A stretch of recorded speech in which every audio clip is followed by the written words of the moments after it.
En esta radioemisora presentamos Llaves para vivir con éxito, a cargo del internacionalmente conocido maestro de la Biblia y escritor Derek Prince, quien comparte su experiencia personal y ministerio cristiano en Llaves para vivir con éxito. Bienvenidos.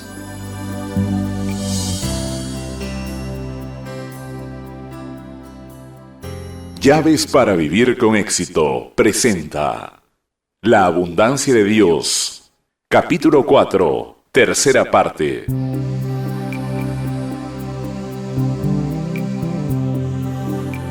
Me alegro de estar nuevamente con usted. Hemos visto que Dios nos da su abundancia para que hagamos toda buena obra. 2 Corintios 9:8, voy a citarlo nuevamente. Y poderoso es Dios para hacer que abunde en vosotros toda gracia, a fin de que teniendo siempre en todas las cosas todo lo suficiente, abundéis para toda buena obra. La gracia de Dios no es escasa. Dios puede satisfacer todas nuestras necesidades y se compromete a hacerlo. Realmente su compromiso es suplir más allá de nuestras necesidades, proveer abundantemente más de lo que necesitamos. Pero el punto en el que nos da abundancia para que abundemos en toda buena obra, nuestro egoísmo indulgente, no está contemplado, sino toda buena obra. Por eso es que a Dios no le agrada que busquemos su abundancia con motivos egoístas. Más bien debemos buscarlas para hacer las obras buenas que Dios requiere de nosotros los creyentes. En mi charla de ayer enfocamos una de las buenas obras más importantes, ayudar a los pobres, especialmente a las viudas y a los huérfanos. Hoy quiero tocar una responsabilidad importante que todos nosotros tenemos como creyentes en la Biblia, pero que lamentablemente es una de las muchas en las que hemos sido negligentes, nuestra responsabilidad para el pueblo judío. Para entenderlo tenemos que comenzar con las palabras de Jesús en Juan capítulo 4, versículo 22. Jesús habla a la mujer samaritana junto al pozo de Jacob y dice esto: vosotros adoráis lo que no sabéis, nosotros adoramos lo que sabemos, porque la salvación viene de los judíos. Esta aseveración es de importancia tremenda, especialmente viniendo de los labios mismos de nuestro Salvador. La salvación viene de los judíos. Quizás usted nunca ha pensado eso antes y sin embargo, cuando se piensa en una verdad histórica indisputable, no hay otra fuente de salvación aparte de los judíos. Suponga que no hubiera pueblo judío en la historia. ¿Cuáles serían las consecuencias? Voy a sugerir algunas. No hubiera patriarcas, ni profetas, ni apóstoles. Tenga eso presente. Todos los apóstoles del Nuevo Testamento fueron judíos. No hubiera Biblia. Todos los libros de la Biblia fueron escritos por judíos. Y finalmente no hubiera Salvador, porque recuerda, el nacimiento humano de Jesús es judío. ¿Cómo haríamos sin patriarcas, sin profetas, sin apóstoles, sin Biblia, ni Salvador?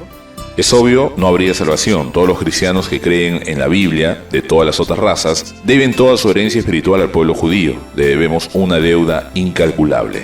No hay nadie que pueda calcular la deuda que una raza ha sido el canal por medio del cual Dios ha provisto todas esas bendiciones: patriarcas, profetas, apóstoles, la Biblia y el Salvador, y a todas las naciones.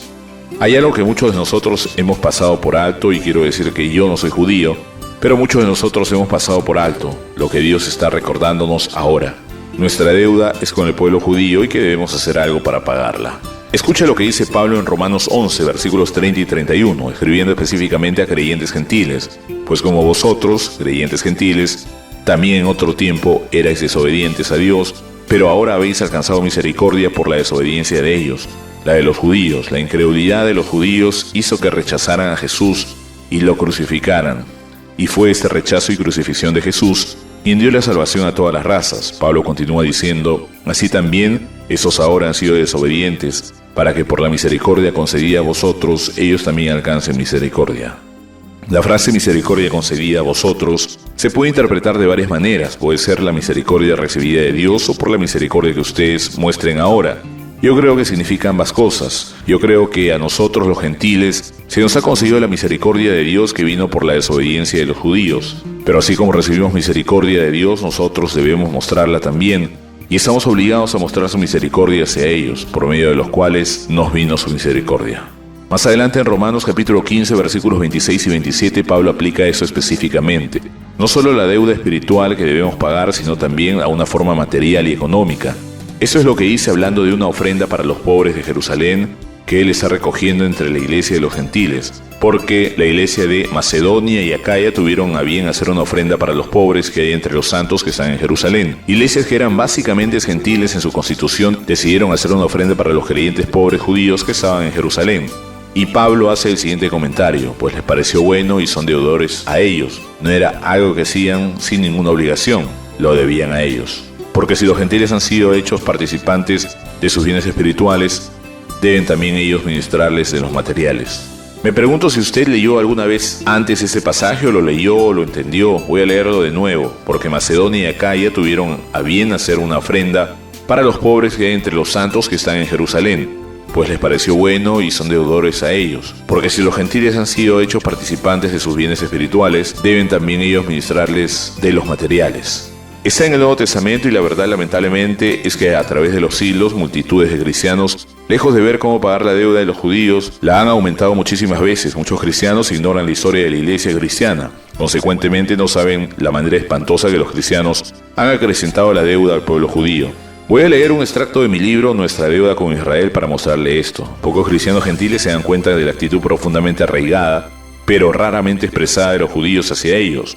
Los judíos han sufrido persecución de muchas diferentes maneras y por muchas diferentes naciones, pero en su perspectiva histórica los perseguidores más crueles y consistentes han sido los cristianos. Antes que rechacemos esta perspectiva como falsa o injusta, echemos un vistazo breve a la realidad histórica en la que está basada. En la Edad Media, los cruzados a su paso por Europa para liberar la Tierra Santa masacraron a comunidades judías enteras, hombres, mujeres y niños por muchos centenares.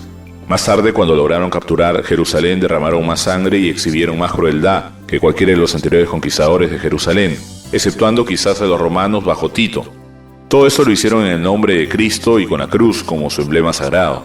Por esa razón yo personalmente me siento incómoda con la presentación del Evangelio cuando se describe con las palabras cruzada. Más tarde aún en los guetos de Europa y Rusia fueron sacerdotes cristianos portando crucifijos los que iban delante de las turbas contra las comunidades judías, saqueando y quemando sus casas y sus sinagogas, violando a sus mujeres y asesinando a todos los que osaban defenderse. Justificaban todo esto que fueron los judíos quienes asesinaron a Cristo.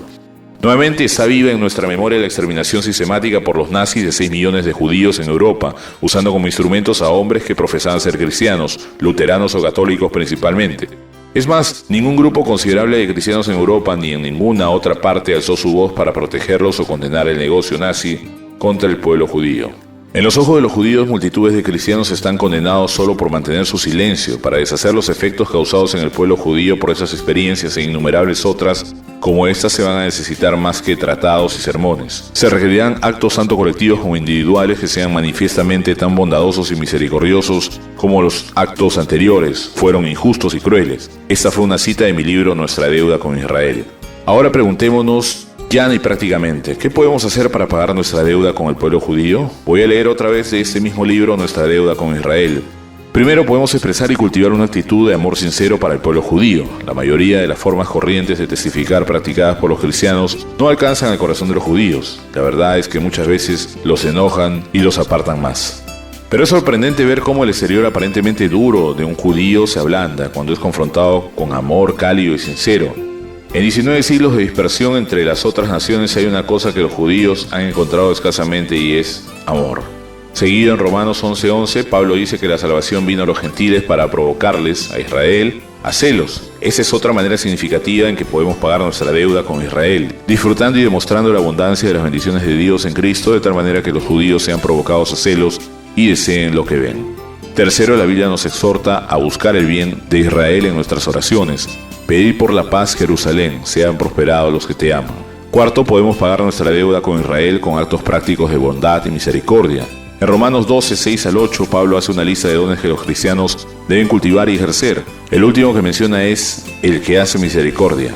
Creo que es apropiado que nosotros los cristianos ejerzamos esos dones no solo hacia los judíos individualmente, sino también hacia Israel como nación, para que así de alguna manera expiemos los incontables actos de injusticia, crueldad y barbarie que a través de los siglos se han perpetrado contra los judíos, a menudo en nombre de la cristiandad. Bueno, pero nuestro tiempo de hoy terminó. Regresaré nuevamente mañana a la misma hora. Mañana hablaré sobre nuestra obligación a todas las naciones.